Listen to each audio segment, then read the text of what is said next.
Hello everyone and welcome to my channel.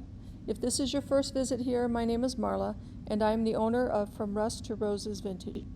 In this video I'm going to take 5 thrifted items and using only paint, decoupage papers, and IOD molds, turn them into home decor, something for my garden, and a gift for your favorite DIYer. If this sounds like something you'd like to see, please stick around. Every month I receive a maker's box from Sonnet of Sonnet's Garden Blooms. Each box contains decoupage papers exclusive to the box, made by both Roycycled and Connie's Lines and Designs. Sonnet also includes Fusion Mineral Paint, DIY Clay Paint, and Sweet Pickens Milk Paint, along with a napkin that you can use for decoupage as well. The first 2 papers in the box are Roycycled papers. This one immediately made me think of fall with the sunflowers and the birds and the muted colors. When I saw the next one, I was very excited because it's all about gardening, and gardening has been one of my favorite pastimes since I was a small child. The box also included this beautiful floral napkin with distinctly fall colors, and then 2 sweet decoupage papers from Connie's Lines and Design. Sonnet also takes a lot of time to coordinate the paint colors with the decoupage papers that she's chosen. In each box there are 2 shades of Fusion Mineral Paint, 2 shades of DIY Clay Paint, and 1 sample size of Sweet Pickens Milk Paint. You can always use the decoupage papers and paints of your choice, but the maker's box makes it so easy because everything you need is there and they all coordinate with one another. For project 1, I took this wooden arrow that I had thrifted several months ago. I had painted it green intending to make a garden sign, but then I never got any further than that. So of course, as soon as I saw this decoupage paper by Royce, I knew that that's what I wanted to put onto my arrow.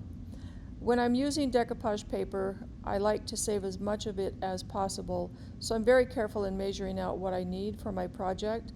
But Royce's papers are so large that you can easily get several projects out of just one paper. After cutting it to size, I got out my decoupage gel and laid down a starter strip. I spritzed the paper with water and get it laid down on the starter strip and smoothed out. I continue this process until I have the entire piece of decoupage paper laid down on the arrow. Once it is, I give a final coat of decoupage medium to the top of the paper to help protect it. Now you notice once I get it down, I make some small cuts into the paper, and that's to prevent it from curling up or tightening as it dries. While the paper was drying, I got out one of my IOD molds. I believe this is brooches. And I always use fast-acting resin because I'm impatient and I don't like to wait overnight for things to set up. This resin is very easy to use. You just mix equal parts of A and B and then stir them thoroughly until it looks fairly clear or transparent. Once you have it thoroughly mixed, you need to act quickly and fill up your molds because, as I said, they do set up in a short amount of time.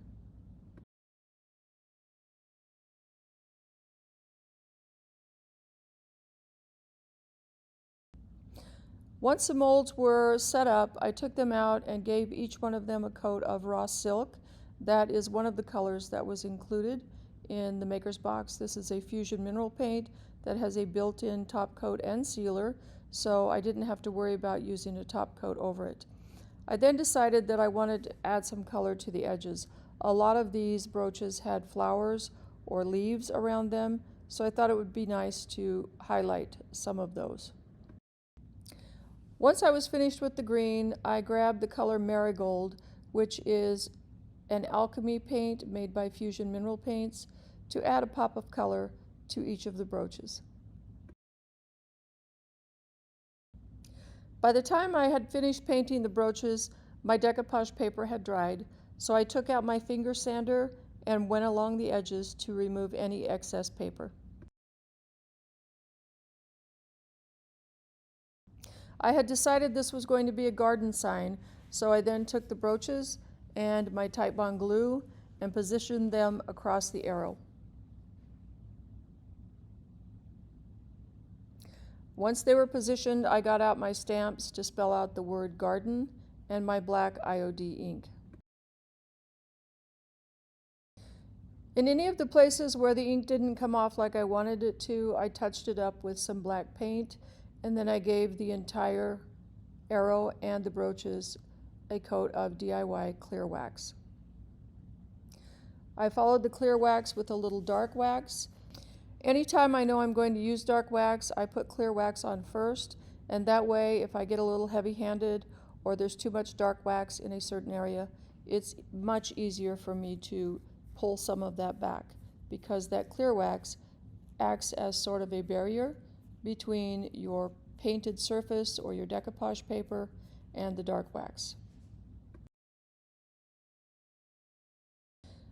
To finish off the project, I took out the DIY decrepit dust and went along the edges of the arrow and around the interior of the letters on the brooches and finished the sign. It had just enough grunge to look like an older vintage garden sign. And that's exactly the look that I was hoping for.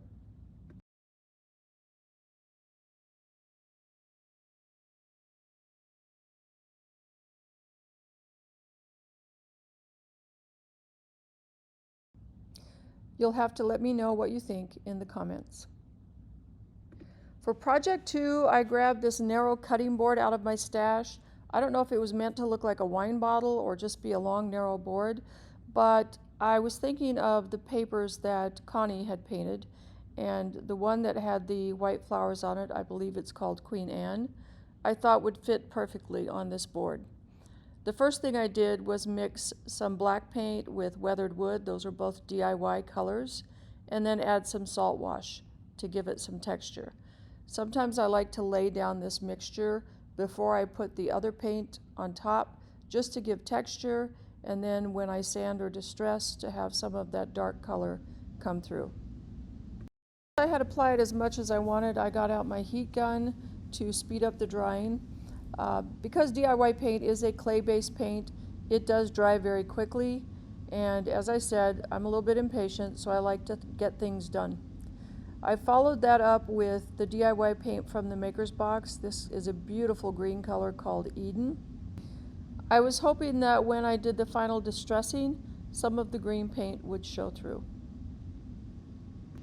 Before going to the final paint step, I did seal in the brown and green paint with Debbie's DIY.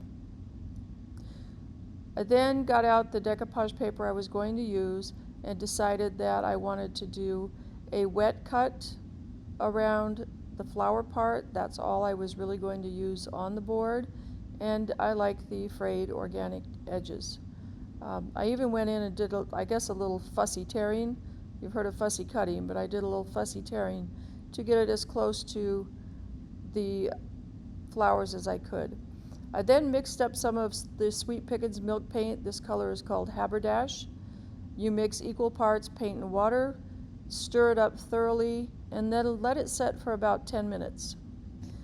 I've heard many creators say that it should have the consistency of a melted milkshake, but to be honest, I don't think I've ever had a milkshake long enough that it could melt. I usually go through them pretty quickly.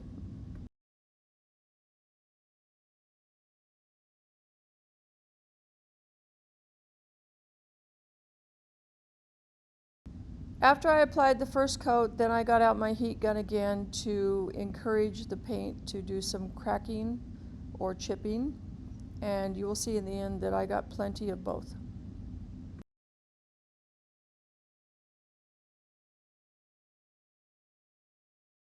I did get a lot of crazing and some cracking with the first layer, so I'm always afraid if I put a second layer on, it might not do the same thing, but I went ahead and gave it a second coat of the milk paint anyway, and as you can see here, I got a lot of cracking and crazing.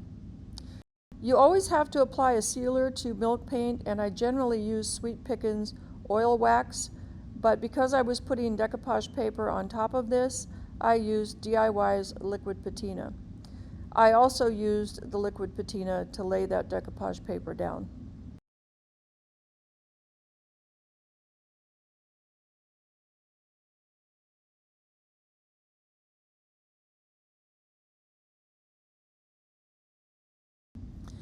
After the decoupage paper dried, I got out another one of my IOD molds. I believe this one is called Apothecary Labels. I had wanted to stamp the word flower across the bottom in French, but I was afraid if I just stamped it onto the milk paint might chip and the word would disappear. With a label, I knew that wouldn't happen. I always dust my molds with a little cornstarch before I put the air dry clay in them. It makes it very, very easy to get the molds out. I didn't get it on videotape, but the label that I picked out had some tiny little garden type trim around the edge, which made it too narrow for the stamps that I had. And so I printed out the word fleur, which is French for flower, on rice paper, and I actually decoupaged that onto the label, as you will see in the final product. Here I'm just painting the label with some of the beadboard DIY paint that came in the box that helps to keep the clay from cracking, and then I tied a ribbon around the top. To finish it off, I took some black wax and went around the details on my label and around the edges of the label and along the edges of the breadboard.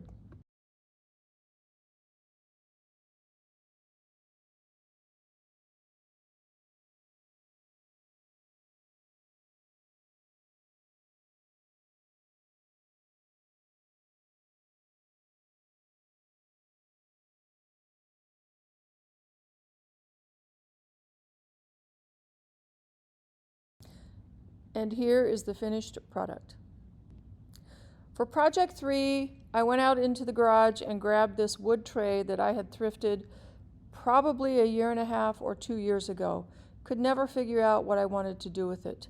But I decided I was going to use one of Royce's papers to line the inside of the tray and give it a little bit of fall flair.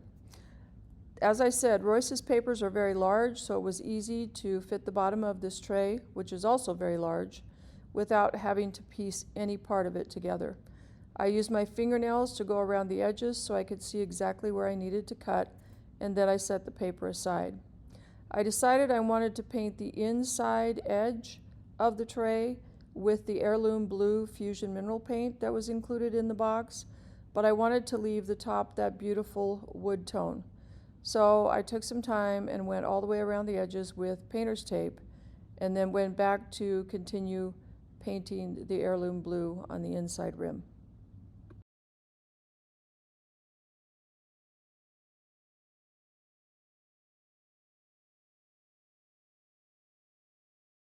After I finished the rim, I then painted the bottom of the tray with some of the raw silk fusion mineral paint, again that was in Sonnet's box. Years and years ago, my husband and I owned a turn-of-the-century home in Nebraska, and we spent 5 years restoring that house. I did a ton of painting. Fortunately for me, the gentleman who lived behind us was a professional painter in terms of painting houses and so forth, and had done it for many, many years. He taught me a skill that he called drawing the bead, where you get up close to the edge of whatever it is you're painting. For me, it was generally between the wall and the ceiling. And to get a small bead of paint on the outside edge of your paintbrush, and then draw that bead very carefully along the edges, as you see me doing here. I just didn't feel like I had enough time in that house to tape every wall and every ceiling, and so I practiced this skill and I use it a lot now. I'd like to thank him, but he is long passed on. He taught me a skill that has been very useful throughout my adult life.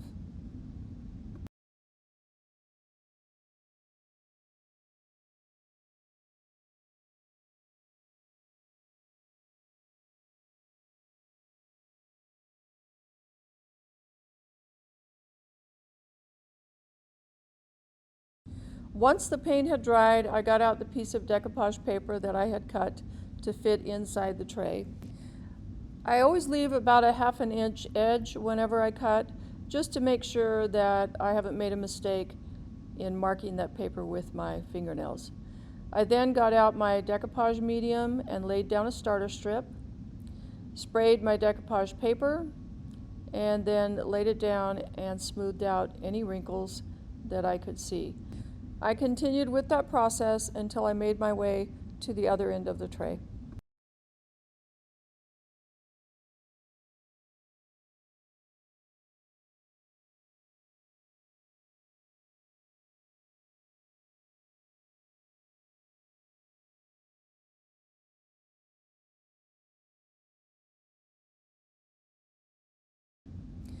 After the paper dried, I gave the entire wood part of the tray a good coat of wax.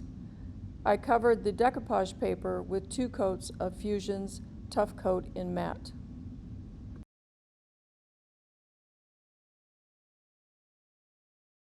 I was working on the back of the tray. There was a spot where the sticker had been and the gumminess was still there. So I used a trick that the ginger chick uses, where I put lemon oil over the gummy part of the sticker and it came right off. It also made the tray smell very, very good.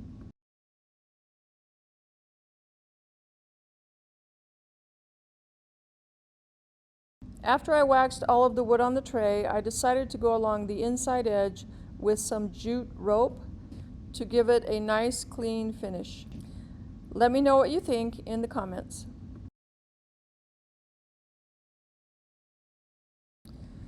For project 4, I used a wooden pumpkin that I came across when I was doing some cleaning last week. I believe it came from Goodwill. It was painted green, had a little spindle in the top for the stem, but there was a lot of glue coming up from around the stem, so I took it out, and then I gave the pumpkin a coat of the raw silk mineral paint from the maker's box, because I knew I was going to decoupage the napkin on top of this pumpkin. Sometimes I have a hard time getting these apart without tearing them, so I took a piece of tape and I put it on the back side of the napkin, and that made it much easier to get the 2 pieces apart without tearing either one of them. I laid the napkin down, determined about how much of the napkin I would need to cover the pumpkin, and then I cut that out so I had less paper that I had to worry about. I used DIY liquid patina to decoupage this. It's a lighter decoupage medium than I normally use, but I thought I would need something like that for the napkin. They're very delicate and they tear easily. As you noticed, I did not spray this napkin with water before laying it down on the decoupage medium. If you notice, I use my paintbrush to very gently push the napkin down into the grooves on this pumpkin. There was a slight tear in one spot, but it was easy to repair by just using the brush to move the torn paper over the area. Once it had dried, I took out my finger sander and sanded off all of the excess paper around the edges.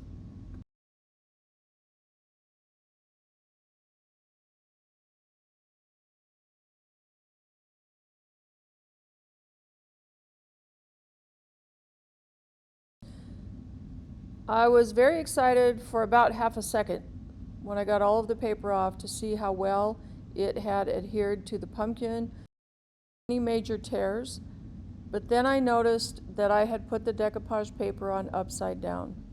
I don't know if you were quick enough to see it, but the bird has his head towards me and the bottom of the pumpkin is also towards me. So then I had to take out part of the napkin that was left. My advice to you is never throw anything away, keep all of your scraps, and decide how I was going to cover up that bird without making it look obvious.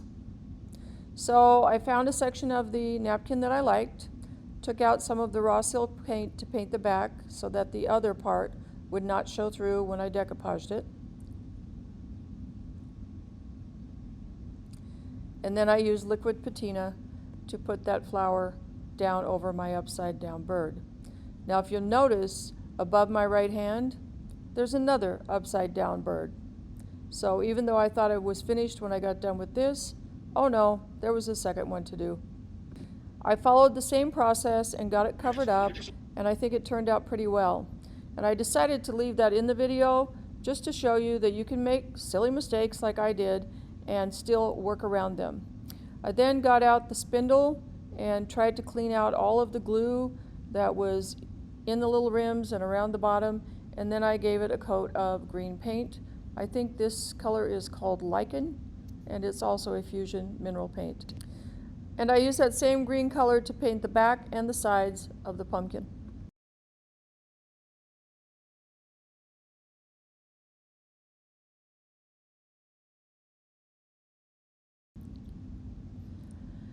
After everything had dried, I got out my finger sander again and used it to distress the edges of the pumpkin. And then I got out the Titebond glue and glued the spindle stem back into the pumpkin. I did a little bit of distressing on the stem itself, cleaned up the paint that had seeped out, and then got out the clear wax and gave the pumpkin a coat of clear wax.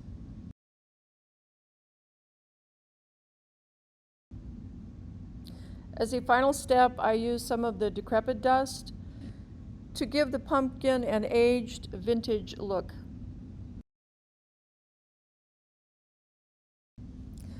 Project 5 was a fun project. I decided I was going to come up with an idea for a gift that people could buy in my booth if they were buying someone milk paint, because I always use chip brushes when I paint with milk paint. So by the end of this particular project, you'll see why. I got out the Connie's Lines and Designs decoupage paper.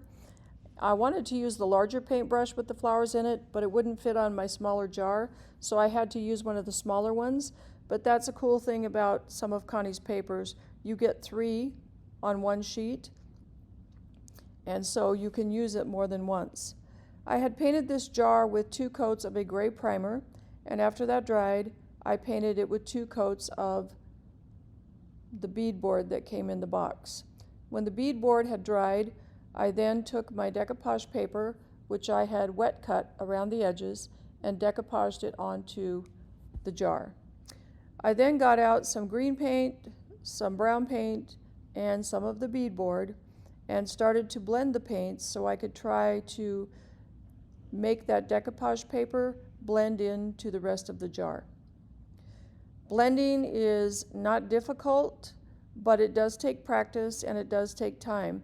The nice thing about it though is it's just paint. So if you don't like the color that you get the first time you're blending, you can always go back and adjust that. So I started blending around the edge. I felt like the green was a little bit too dominant, and so I added more of the white and a little more of the brown and continued to try to blend it in. I also made sure that I went over those raw edges of the decoupage paper so it looked like that paint was coming from the paper straight out onto the jar.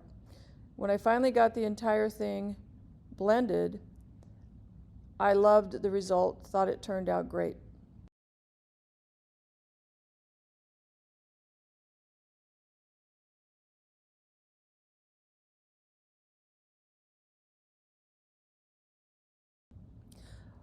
While the jar was drying, I took out a wooden tag from my stash and used some of the same paint that I had used for blending to paint the tag.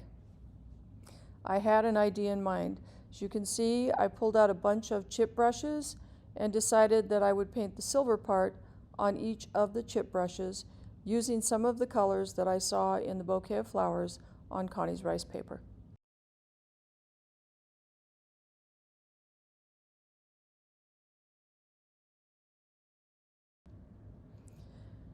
After the jar had dried, I took out my Titebond glue and a smaller diameter jute rope. I decided that I wanted to wrap the top of it in the jute so that you couldn't see where the lid would screw onto the jar, would cover all of that up. And I also wanted to hang that tag I had made from the rim of the jar. I decided my paint brushes would be art blossoms, and so I stamped that onto the tag. I think if you fill a jar like this with chip brushes and add a few sample packages of milk paint, it would make an amazing gift for your favorite DIYer. I plan on making a few more of these to sell in my booth, right alongside my Sweet Pickins milk paint. However, I'm not painting the brushes, and I will leave the plastic covering over the bristles. Let me know what you think in the comments.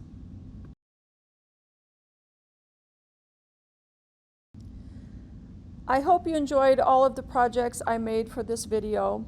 If you're interested in subscribing to Sonnet's Maker's Box, I will have an affiliate link attached to this video. I'd like to thank all of you who took the time to watch the video, and if you haven't done so, I would ask that you please give me a like and consider subscribing to my channel. The more subscribers I get, I believe the more YouTube will put my videos out there.